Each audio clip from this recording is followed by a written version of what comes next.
Okay, so we are going to discuss today file handling.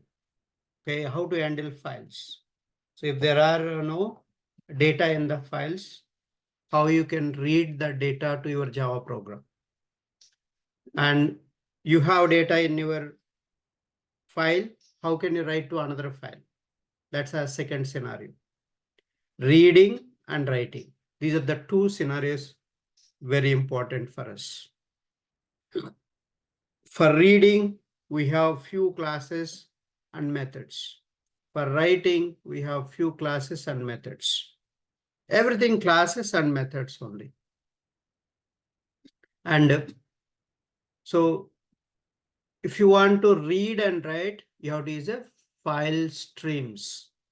So these files related classes are available in java.io package. Java.io package, you can find that. So if you observe this, so this is the high level diagram. And so you have a data in this file. So the file can be any type of file. It can be a text file, it can be Excel sheet, it can be a properties file, any file. So it has a data. That data you want to read to your Java program. How can you read? Or so you have a data in the program and you want to write it to one file. How can you write to the file? So this is the second scenario. Reading to the program, writing to the file. So how can we do that? So how can we do that?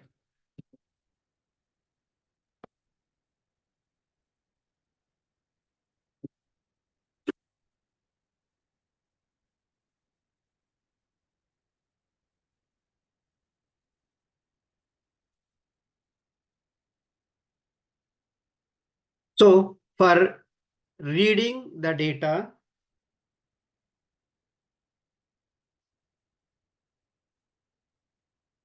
so you need a file class, file input stream, buffered input stream, reader abstract class, file reader, buffer reader, file class.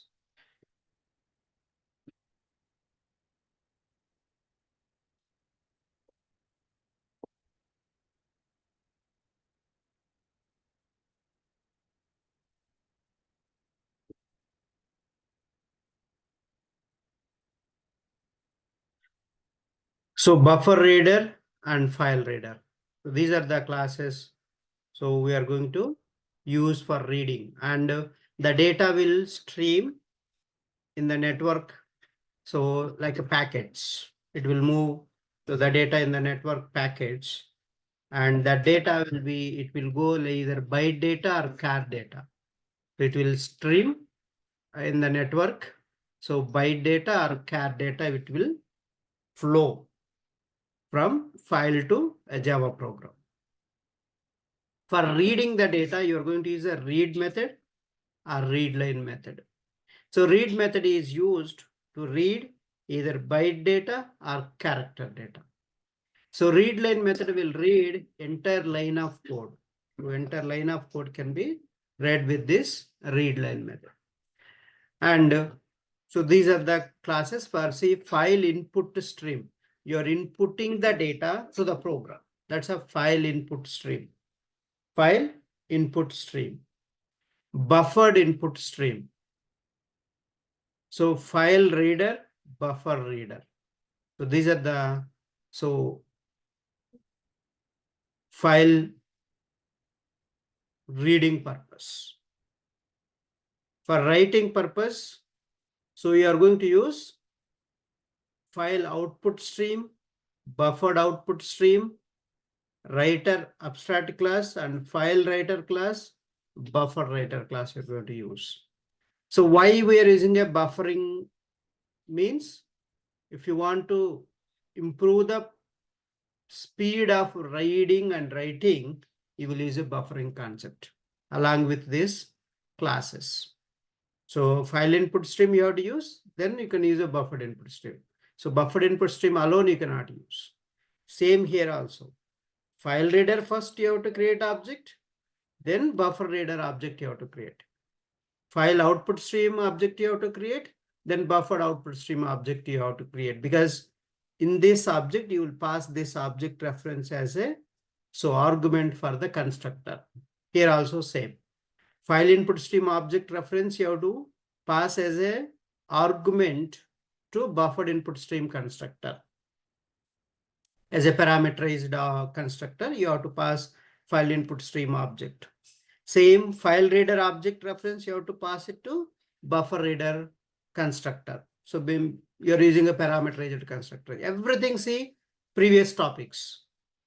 The constructor topic you will use, and everything parameterized constructor you are going to use here. Here also file writer class, you have to create object, then you will use a buffer writer object. So this is the how you can use. So reading and writing we are going to use. And for writing purpose, you will use a write method, flush method, and new line method. These are the three methods you are going to use. For reading purpose, you use a read method. You can read either byte data or character data. And read line method, you can read entire line of code. Entire line of code you can read. So that's the file handling overall picture of this. So let's go and see in detail. For reading and inputting the data to the program, you can use, first you have to create object for file class. So file class is used to represent your file location. Where is your file? So first you should have a data in the file that you will store in somewhere, right? In your project or in your local disk. That entire path you have to give with the extension also. Complete file path you have to give. Absolute path you have to give for the file. So this is how you can create object for a file class. File f equal to new file. And the constructor here is parameterized constructor, that is file location is the constructor parameter argument. Then create object for file input stream. So file input stream fs equal to new file input stream. See, I'm passing file object reference here. I'm referring, I'm telling, okay, this file you give as an input and stream that. And buffered input stream, if you want to use buffered input stream, bs equal to new buffered input stream, and pass this file input stream object as an argument to the constructor of buffered input stream. Then even file reader and buffer reader also similar. And this with this object references, you can call read method, read line methods.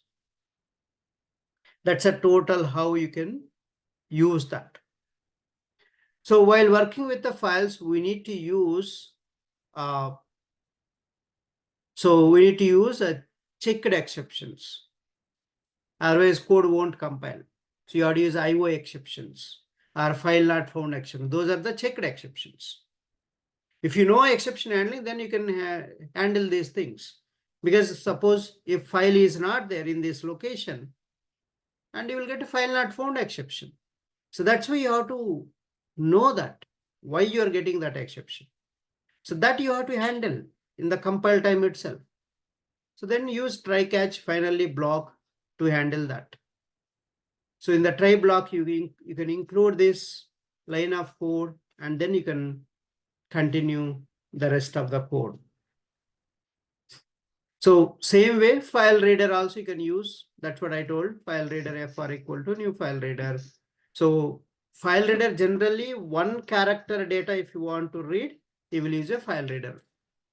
So if you want to use more data you want to read at a time, then you use a buffer reader class. So see buffer reader I am passing. If you want to specify my no size, how many characters you want to read at a time.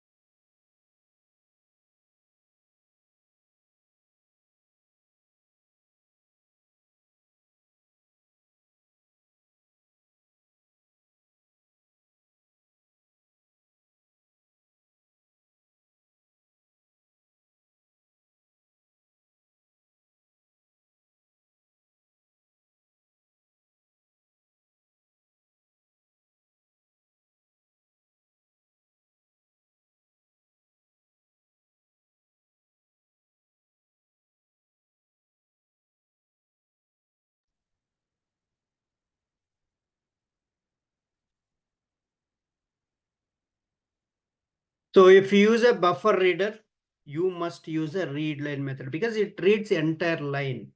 See here, this is the constructor, parameterized constructor. See here, we are using only one constructor, same buffer reader only. And here buffer reader with file reader object to buffering size you are telling. By default, 8192 characters will be read. So this is the complete constructor concept again here also. So let's see here for writing, outputting the data from program to files. Again, you can use file output stream. It's easy to remember. If you're inputting the data to the program, file input stream. If you're outputting the data to the file, file output stream. That's a byte data you can use. So buffered output stream, file writer and buffer writer. So any character data you want to write, you will use a file writer. So this one, byte data will be right. So file writer, if you use create object and new file writer, file path. So for example, you want to append or override the data in the files. So you have to use a two parameterized constructor here. If you use this one, it will override the file with a new data. Old data will be gone.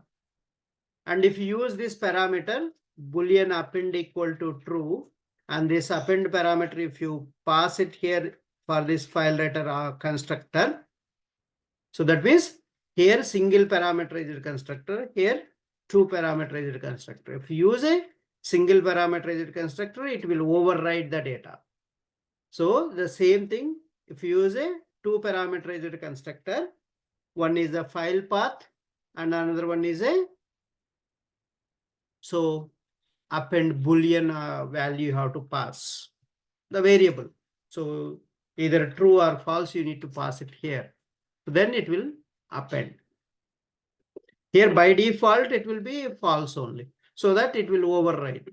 But here if you pass a true, and then it will append the data. So that's how to append and override the data to the files. So if you want to read large data, you can use this buffering. If you want to write large data, you can use a buffer writer. So quickly it will write. So that is the buffering concept. Okay. So that's all about how to write the data to the files. So let's go and quickly see these programs. So all again, you are going to get exception handling and object creation and constructor topics. So same object creation, everything comes again.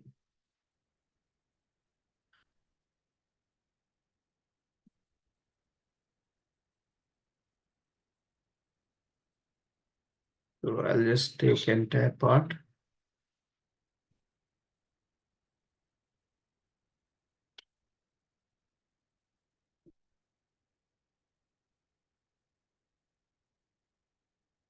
Okay. File input stream demo. See, you make sure you have this file, okay? Input.txt. Let's go and see Java programs. Input.txt is there. If not, you create a file. If the file is not there, you create Java programs. So the input.txt is there. So this is the data you have. So this is the data you have, right? So this data you need to read to your program. So let's see how to read. So from that file, how to read, okay? I have declared. So I'm creating a global variables. So private static file f equal to null. Private static file input stream fs equal to null. So I'm giving private static string input file path. So there I'm giving input file path in the string because this value is a string because it's enclosed in double quotes. Now first I'm creating, see already I created an object reference globally and I given the null value. these objects as a null value. But here in the 16th line, I'm giving what is the value. So this, so f reference variable is now file object reference. I'm passing. So null will be overridden with this value. So I'm giving this file path. And then, so FAS equal to new file input stream. So I'm creating object for FAS also. I'm passing this new file input stream, and I'm passing this file object reference. So int I equal to 0, while I equal to FAS dot read. See, I'm reading from this file, and if it is not -1, and then assign it to I. So basically it's an integer byte data you are reading, right? That's integer. So then what I'm doing here, I'm converting that byte into character data. Then that character I'm printing. So this is the system.out.print. So why I used a print method? Because every character I'm printing. There are so many characters in this file, but each character side by side you have to print. Then that's why print method we are using.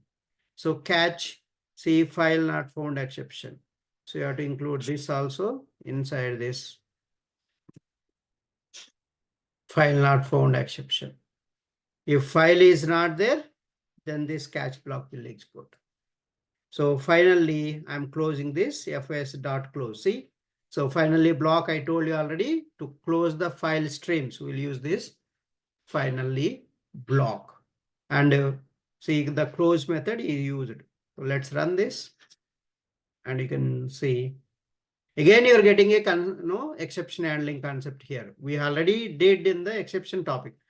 We got in the JDBC also. We got again this try catch finally. So in the file handling also. So these are the data is there in this file. So the same data we got it here. Okay. So that's how to read the data. See, this is the logic very important. You are iterating this entire file. From this file you are reading until so the byte data is not -1. When you will get a -1, if it is the last line, no data at all, then you will get a -1. Otherwise, you won't get -1. Every time you will get a character. That character byte data, that byte I am converting into character with a typecasting. So that character I am